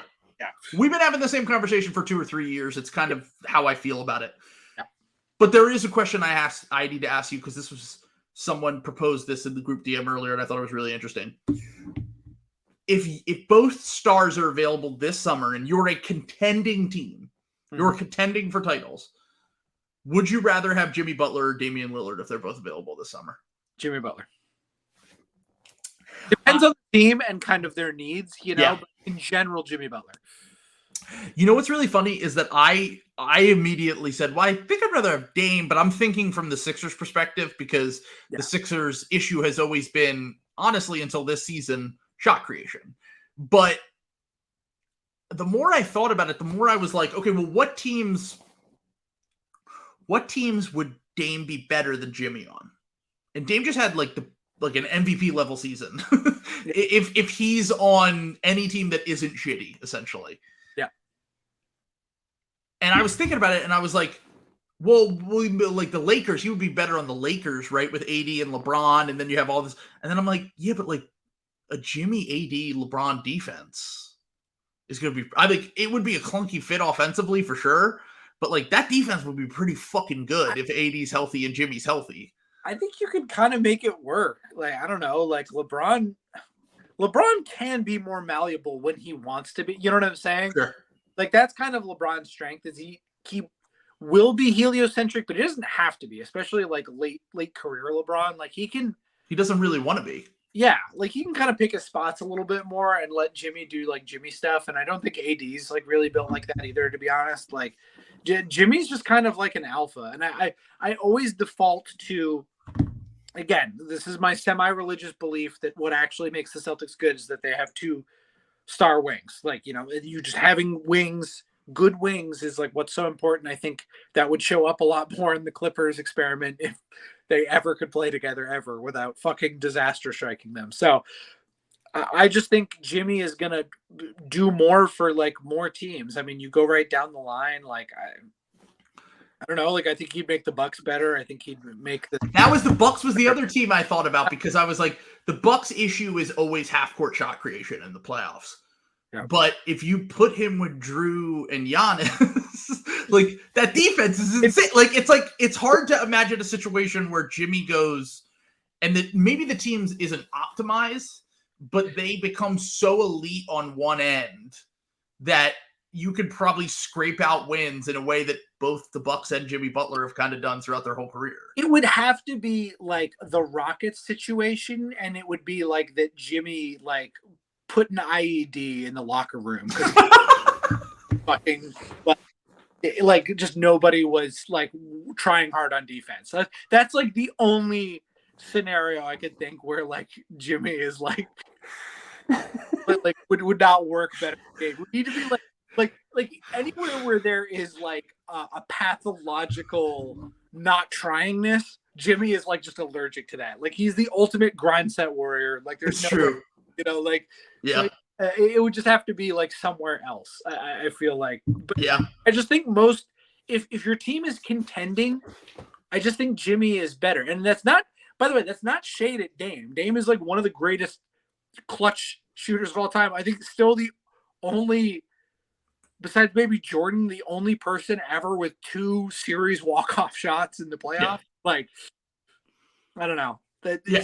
You know, and I'm not shading Dame at all. I just think Jimmy is kind of a playoff try-hard psychos that and plays a position of responsibility. Like, I don't even disagree with that. I actually, the more I think about it, I think that the fewer teams. I'll put it like this. Yeah. I think that Jimmy is going to fit on a lot of teams that are contending, like you said. Mm-hmm. Dame might make the ceiling of a team crazy. Like, if he went to Milwaukee, that Giannis, Dame, Drew, like if you're able to keep Drew, obviously, in the scenario, like this is just a hypothetical, right? Like this is not like they're trading Chris Middleton for Damian Lillard. But like if you're able to keep that level of shot creator, plus you have the defense to kind of cover up for whatever Dame's weaknesses are on that end, that would be an insane, like that team has potential to win like 65 games and run through the East. Like it would be incredible. But Jimmy definitely, like you said, hard to find two-way wings. He's going to at least be a part of a very elite defense if he goes to a contender. And offensively, I think that you don't really need to worry as much about that stuff when you have such good defensive talent. Just think about the starting lineup of Drew, Chris, Jimmy, Giannis, and Brooke. Yeah, if you just plugged them on the team, they're unbeatable. Like that's like, because that's like what they've been trying to upgrade the Grayson Allen spot, and you upgrade it with like literally the antithesis of Grayson Allen and Jimmy Butler, like a very the politically kind of aligned.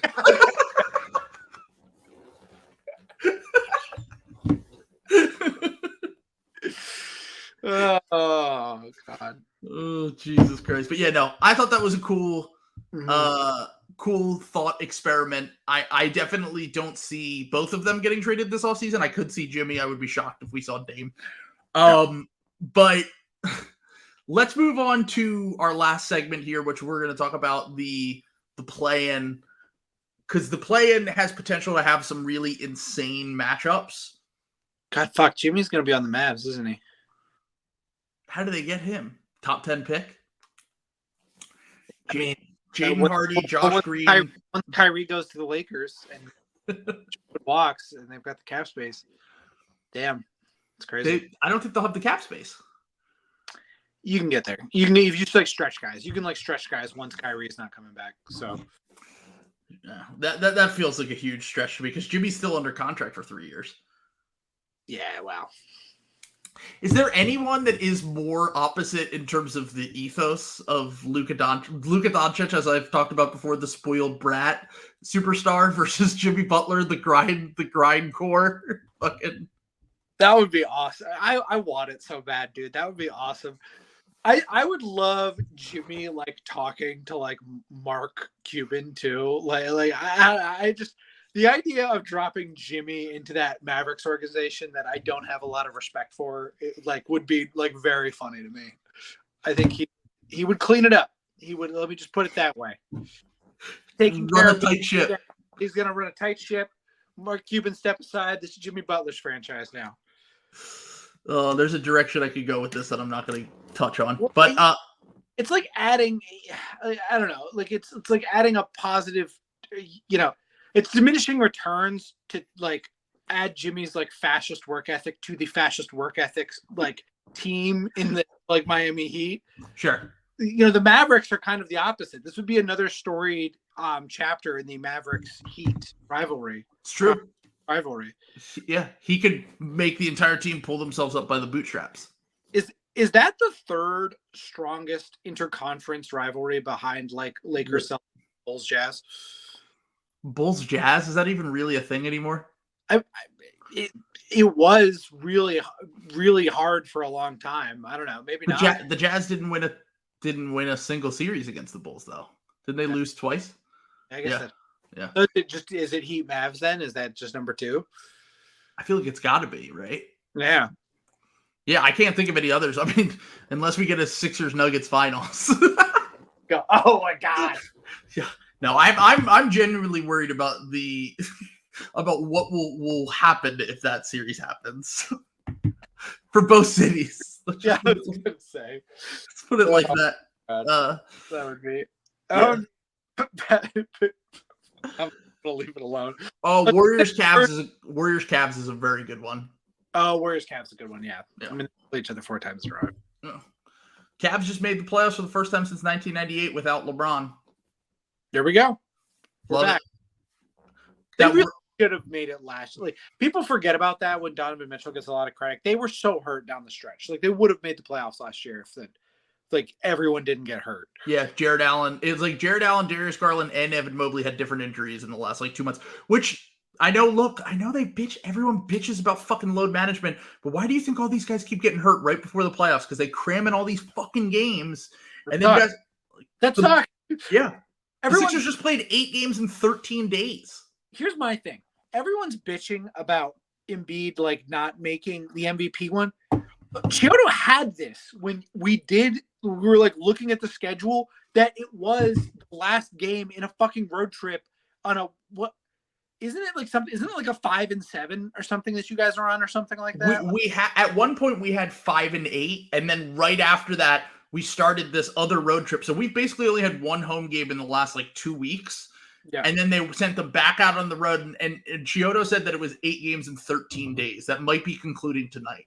Yeah, that's what I'm saying. It is the last. Whatever this game was, the end of that. Chiodo called that when you had him on the pod way back then, and it's Embiid's not playing.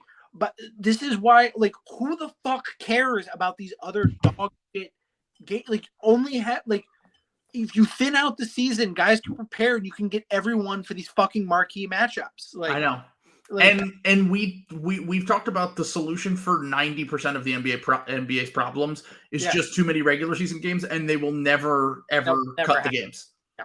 No, it's about players being lazy. Is what they've told the media. It's insane. Really, what they've done has been here's the thing: it's load management. We need you to tell everyone this is bullshit. I know it's science. I know it's science. I know you need to tell them that the players are being pussies and that everyone out there stat. This is what the issue is. Go. It's so true. credulously report this. Yeah, and then like Jason Tatum's out there like dragging his ankle across the court, and he's like, "I've got to do it for Kobe." Tatum literally can't say no. Like it's just like a Silver calls him up and said, "Oh, you know who would be out there on a TNT night against the Warriors? It's, Kobe Bryant." I got to do it. I got to go put up this 5 for 24 stat line on a clearly separated shoulder right now. Let's go. I've got to play 78 games in this dog shit for no reason. Yeah, you guys actually could catch Jason Tatum playing slam ball this summer. It's coming back. Yeah, it's coming right back. Tatum's gonna be like, look, no Olympics this year, no World Cup, slam ball. This is my opportunity. It's kind of crazy how Tatum's played like way fewer games than I thought he had, though. I thought he only missed like 4 or 5, but it's apparently more than that. Shout out to my boy Sammy Hauser, the number 2 Celtic behind Derek. Hold on, is the FIFA basketball back again this summer? It is.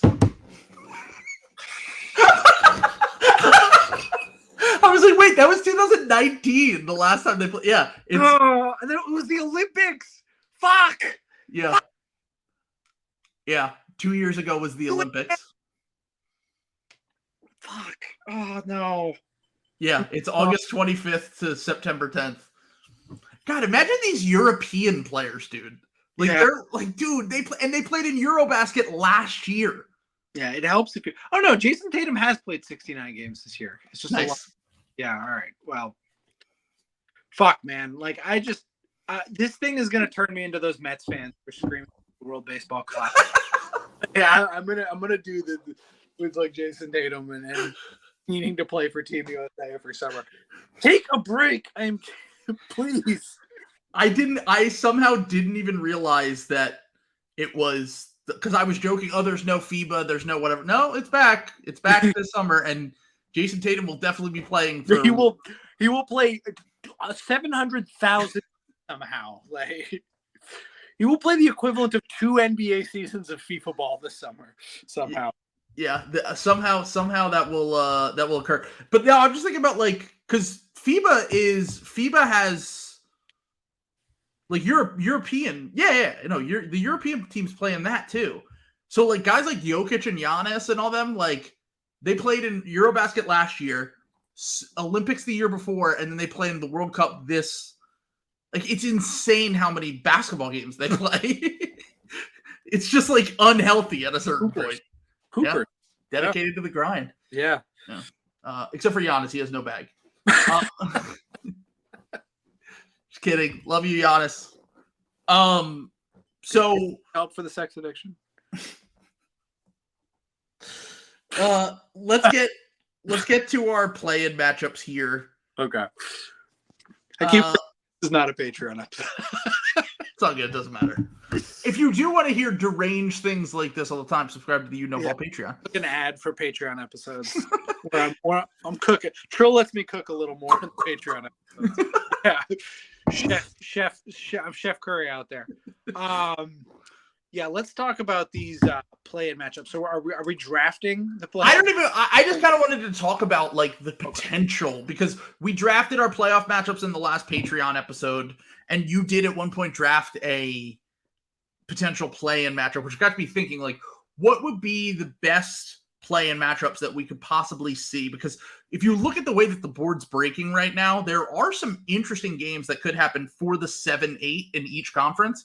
And then again in the elimination game for whoever loses that game. So I have 2 matchups that I want to see in that 7 seed game in the East and in the West.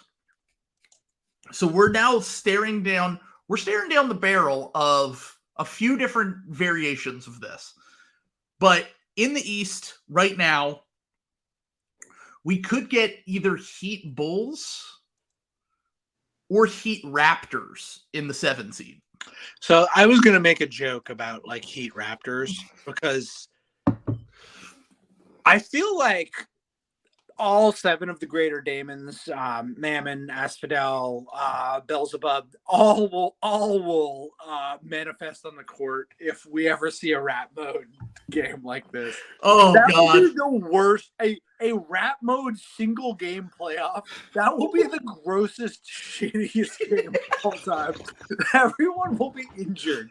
There will be a mass shooting on that floor. Those teams will injure each other so badly.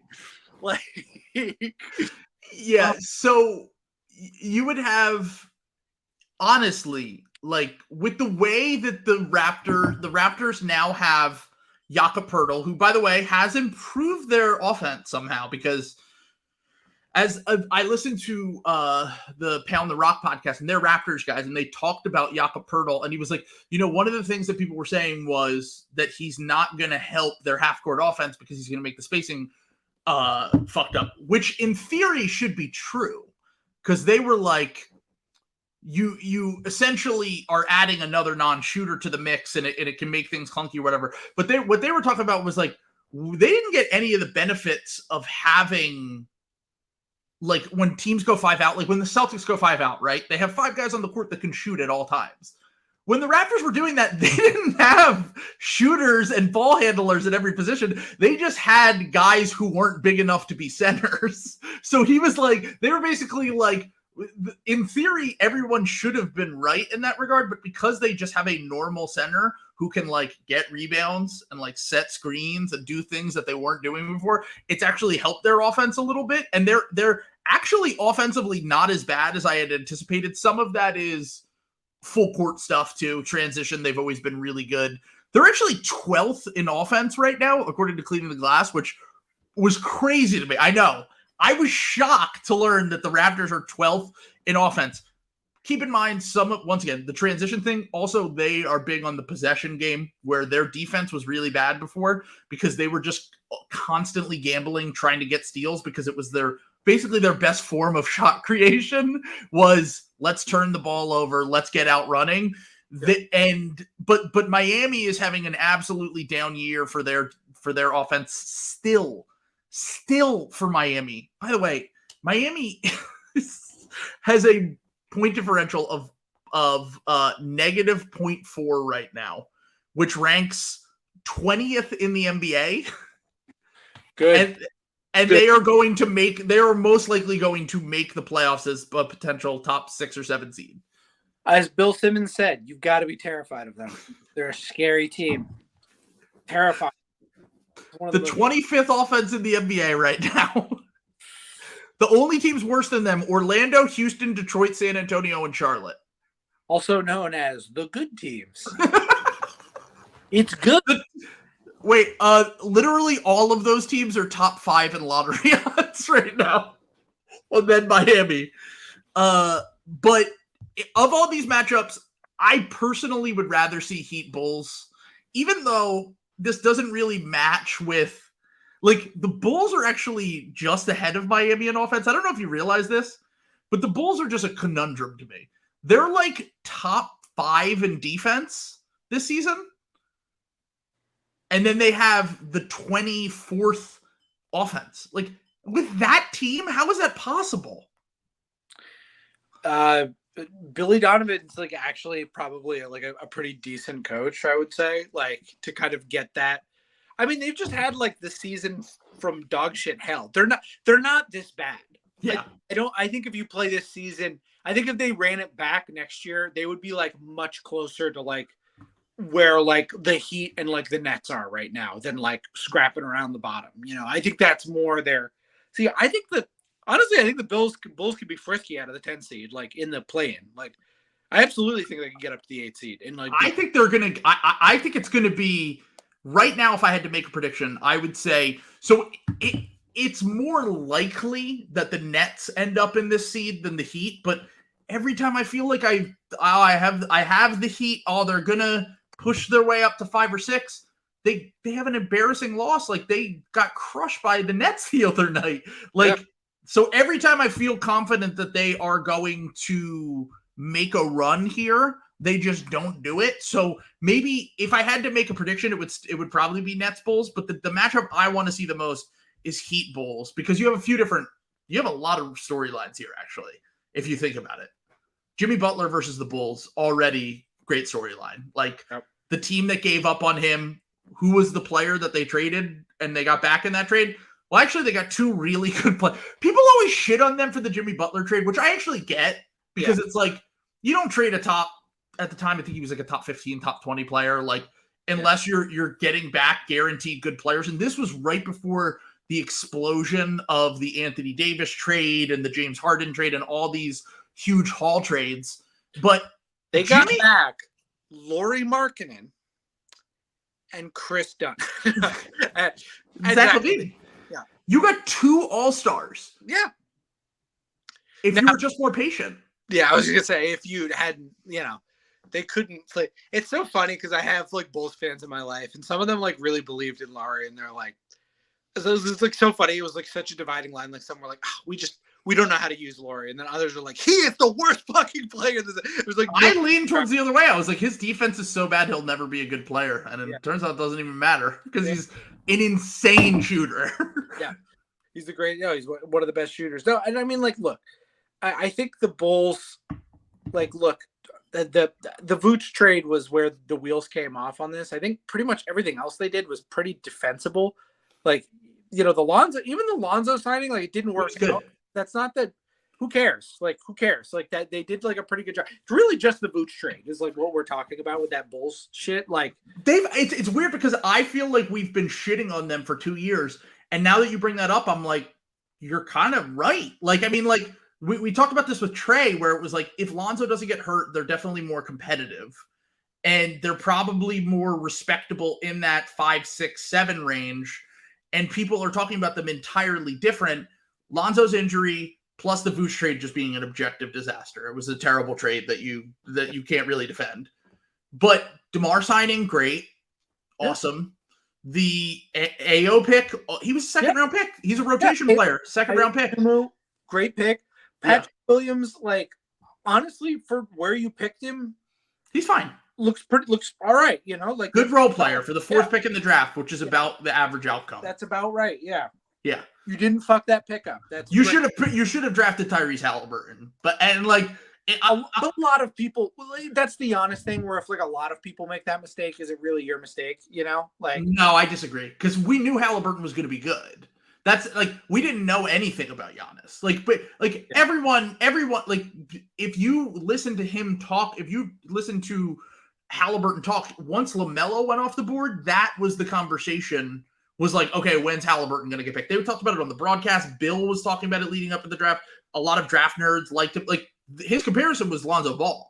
And like, everyone was like, if Lonzo had a little bit more juice in terms of creation, and I'm like, that's a really, really good player, and he turned out to be even better than we had anticipated.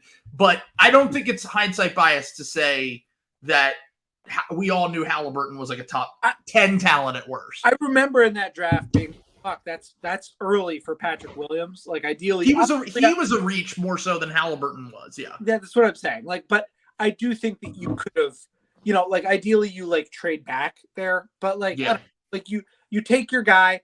It wasn't a disaster. Honestly, that's like pretty good. Like, people want to kill them because he was like the number 4 pick.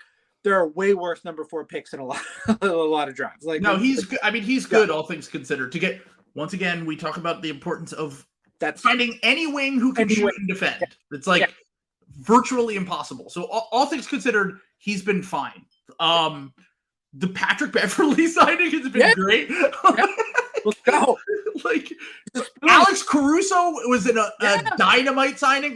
Like the amount of moves that they've actually gotten right, other than the DeMar trade, fucking rocked. We've gotten all NBA season out of DeMar DeRozan. Like, I know it's kind of crazy that like they pretty much hit on everything, but none of it matters because of Vooch. Like, that's the tough part, and because you let Lauri Markkanen leave, and like. I'm not going to sit here and act like I thought that mattered at all, because I was like, Lauri Markkanen, whatever, who cares? Like, he's just not a guy. And Lonzo, well, it was injuries. It's Lonzo getting injured, and then it's Zach LaVine. Sure. Yeah. Also, a little like injury, a little injury goof him up every now and again. Like, I think that really upset. But I think what it is I think that everyone was preying on the Bulls' downfall this year because they had a surprise thing last year. Everyone was like, here they go. frauds. We did. Yes. Yeah, well, okay, everyone did, but then nobody did that with the Raptors, which was the exact same story with a huge meteoric rise, and then everyone was like, "Oh, well, yeah, because it was Scotty Barnes. That's why they're not going to come back down." So I think everyone's kind of ignoring the science here. I think the Bulls are friskier. I kind of like the Bulls best of any of these teams in the play-in, to be honest. Like I think they're the strongest team of these four that we're talking about in the East. They, as Trey pointed out on the podcast when he came on earlier in the season, they are the opposite of last year's team. Yeah. They have now beat the Celtics twice. Yep. They beat the Sixers twice. Embiid didn't play in one game, but they did beat the Sixers twice. They beat the Bucks twice, I believe. Like, they are beating the best teams in the conference. Now, I don't think they would win. They probably win maybe one game or two games in a series against them when it came down to it. But of these lower seeds, I don't think that they're getting enough credit for how they've played this year, especially down the stretch here, because we're doing the thing where we just assume that the good organizations like Miami and Toronto, as you point out, are going to just eventually figure it out, and they'll either upset a team and win a few games in the first round, or they'll easily get out of the play-in. And I'll tell you, having watched especially this Heat team, I certainly don't trust them. Even with Jimmy Butler being as amazing as he is, I certainly don't trust them in the play-in. I certainly don't trust them in a playoff matchup. I just don't really buy them quite as much. Like right now, Chicago has the 10th best net rating. I literally had that pulled up and was waiting for you to stop talking because I was going to say that they're top 10 in net rating. They are in between Toronto, New Orleans, Golden State, Phoenix. I mean, Phoenix has had injuries, obviously, and so has Golden State. But like, these are teams that people have been talking about as when they were healthier as contending teams. Yeah. And Chicago, I don't think Chicago is this good, but I think that you're making a mistake when you automatically dismiss the Bulls and you assume that the Heat are just going to flip a switch. Is my thing. Yeah, I think the Bulls are. I think the Bulls will probably get pulverized by whichever seed they play when the real playoffs start. But I really like their chances, even out of the 10 seed, to come out of the play. I gotta say, yeah. So the other, if let's say we get our Heat Bulls matchup in the first round, right? No, round two. Round two of the play-in. I want it to decide who goes into the playoffs. That would be great. That would be great too. Yeah. Oh my God, that would be a bloodbath. And then I had Raptors Hawks as the other one, and then the winner of that game would then go on to play the loser of Bulls Heat. So that's how I want to see it break out, because you could potentially get a Heat Raptors game to get. I do think I'd take the Raptors over the Hawks. I don't trust this Hawks team at all, even with Quinn Snyder coming in. I know you were a little bit higher on them early in the season, but it has not panned out in any way for them. I'm starting to lose. I just don't understand how nobody can shoot threes on this team, at all. But I said that before the season. Remember when we talked about on the preseason? I was like, they have no catch and shoot guys except for guys that compromise their defense. Yeah, I guess. But I mean, Trey himself being bad at shooting threes is crazy to me. That's an outlier. I don't think that's real. But I thought the other I thought he would have a hot streak, and it just never fucking happened. Yeah, that's the problem. He just stayed bad. Yeah. I mean, that's on Citizens. I got to take that out. Yeah. However, I did find out that John Collins likes JoJo's Bizarre Adventure. On the Stephen No Sporting News article about anime, NBA players watching anime. So he's the man of culture. This is totally my idea of John Collins. He's a winning player in a bad situation. What's your all anime lineup? Jared Allen, obviously included. That was kind of the point of Steven's piece. Is it's more guys than you think. Sure. Jalen's a great anime watcher, but he has kind of stinky anime picks. So I don't know if I want. He probably wouldn't be very good. Let's do your guards, forwards, and big. Yeah, I was gonna say we gotta have Zion, Jalen, Joel's got to be in there. I think Joel's an anime guy. I think he's a One Piece watcher. There you go. Taking my thing, I think Joel is a I think I remember from like the playoffs, he was like watching One Piece before, like on like getting a massage and like watching One Piece on his phone. That was kind of the point. It was kind of interesting for seeing. There's like guys were estimating like 80% of guys watch anime like in the league. So you could make a contender out of anime watchers. Yeah, absolutely. I think it's like everyone like but KD and Grayson Allen. KD's like, I don't got time for cartoons, dude. KD is too busy being extremely online to be like. KD's like just absolutely fucking ripped, and he's just yeah. It's funny. It's like the two different types of leftism. Like he's like the extremely online like Marxist praxis poster, and then like everybody else is like the anime AVI Marxist. Oh Jesus Christ! All right, so that's my Eastern Conference outcomes. We have I think I want to see Heat Bulls and then Raptors Hawks and then see Raptors Heat duke it out for the 8th spot. That would be my most fun. I agree with you've sold me on Heat Bulls. I think that's kind of a good versus evil line. Yes. I feel like I would kind of like to see the Bulls defeat the hateful Heat in an excruciating way. They beat them twice this year. Yeah. I would also really like to see I would really like to see the Heat win the division and then not make the playoffs because the Hawks beat them. I'm really rooting for that to happen. That would be great. That would be really incredible. Because have we confirmed if Bill is full of shit? Everyone seems to think Bill is full of shit. It's not real. No, we've got, so it can be a tiebreaker if you have the division. If you win your division, it can be a tiebreaker, but it is trumped by the head-to-heads. So it's only if you split the 2-2. But the Bulls have beat the Nets have beat the Heat twice this year.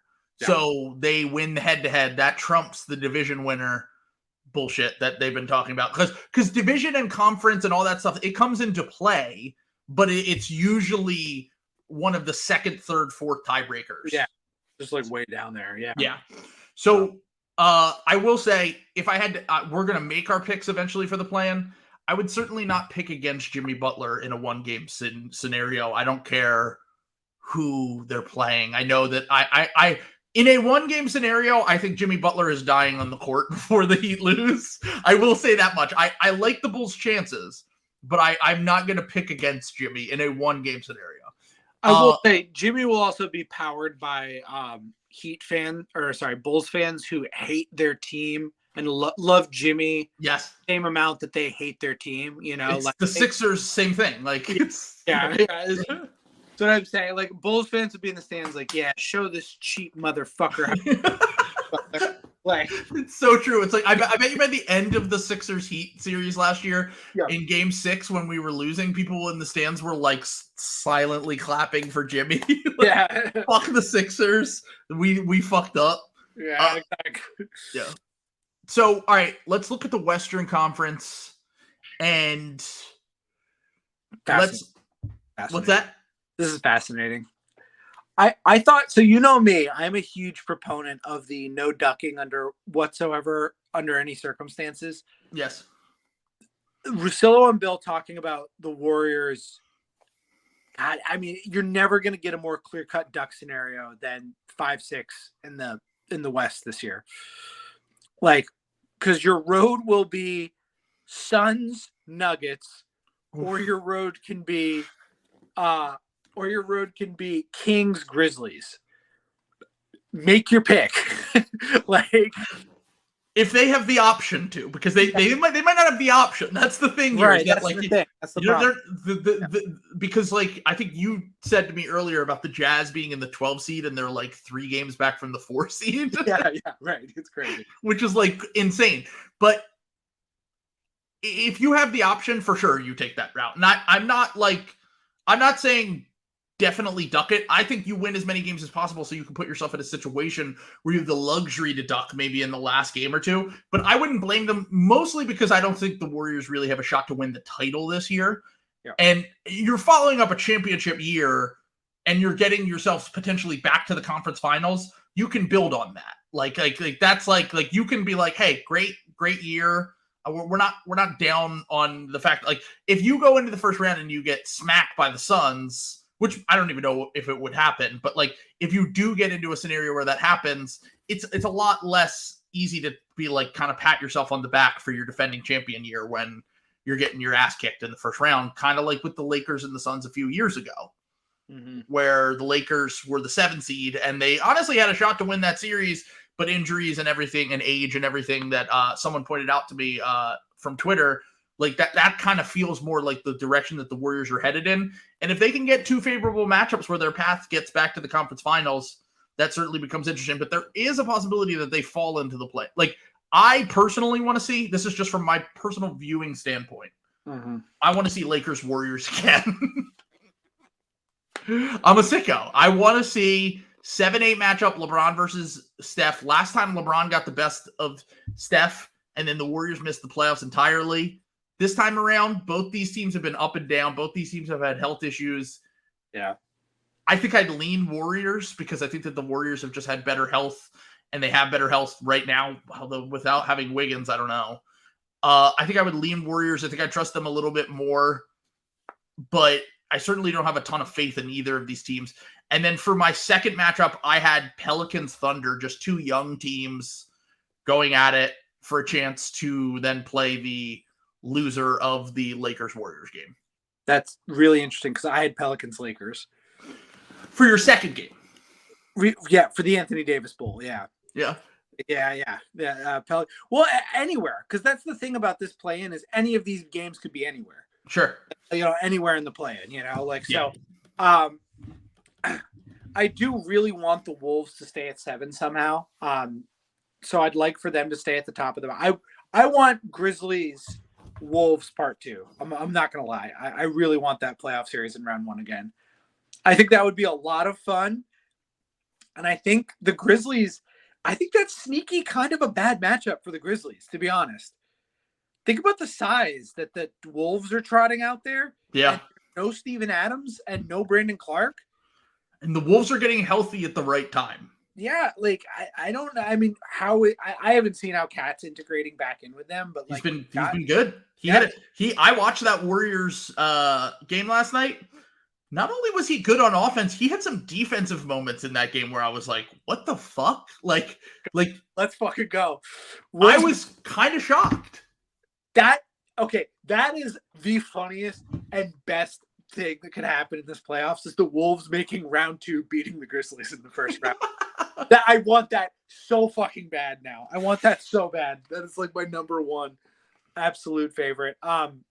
So by the way, the Karl Anthony Towns new look Karl Anthony Towns Mike Conley edition version of the Wolves since Karl Anthony Towns has come back are 2-0, but they both won 1 possession games against the Hawks and the Warriors. Okay. So mid. That's what we're saying. Pretty much, yeah. But still, another play-in matchup, not super likely, given how far apart they are in the standings. It would need to be like both team, like one team winning, one team losing, and one team going into free fall. I really would like to see Clippers Thunder for the last play-in spot. Oh my God. That'd be incredible. That would send some Clippers fans into fucking existential crisis mode if they lost. Probably bad for Clippers fans, but like be a lot of fun, I think. And they own their draft pick this year too, so they'd have extra incentive to kick their ass. I think the Jazz are trying their absolute best to like get out of this, and I think they are pretty much out, but I think Jazz Wolves would be pretty funny for like similar reasons. Sure. So those are good. I think you nailed like what the best actual game would be is probably Lakers Warriors. I don't know. Like I kind of like the idea of Pelicans Thunder. That's another like really good matchup. I don't care. I really am just rooting for the Wolves to stay in the 7th seed to get the Grizzlies. Like I think that'd be amazing. Yeah, actually, I got that wrong. The Clippers do not, the Thunder don't own their pick this year. The Rockets own the Clippers pick. So that's actually not correct. It was traded at some point. Let's go. By the way, with Spurs in a dogfight with the Rockets. We need the Rockets to win one more game. One more game. Oh, you're so gross. Yeah, the Celtics are gonna get that second round pick, that 33rd pick we need so badly. So let's go. Wait, the Spurs and the Rockets aren't playing. It's the Rockets and the Knicks. No. I'm saying like I need like them to get a game. I need the Rockets to get a win, and I need the Spurs to stay losing. So this is gross. This is absolutely gross. I look. The Spurs have Sandra, who's like one of the winningest players of all time. I'm very nervous about the. The episode comes full circle here, folks. We're back where we started. All right, this episode has gone on way too long. Even though I'm gonna have to cut some of it, but anything else you want to say before we get out here? Hour long with all of the fucking editing. Our shortest episode ever with all the editing. Yeah, definitely. Anything else? Because I have a stream in an hour, so. Oh, okay. No, we love our picks. Let's go. We love our Celtics. And age gap discourse. What was Bradley Cooper doing with Suki? You gotta know. Gotta ask. We'll have I have a feeling I'm gonna have a lot to say on this topic on the late week episode after this stretch for the Sixers. So. By the way, official prediction. Sixers win the game tonight. That was my official prediction. Second straight game they win in Denver without Embiid. That would break my brain and break social media. So let's go. Happening.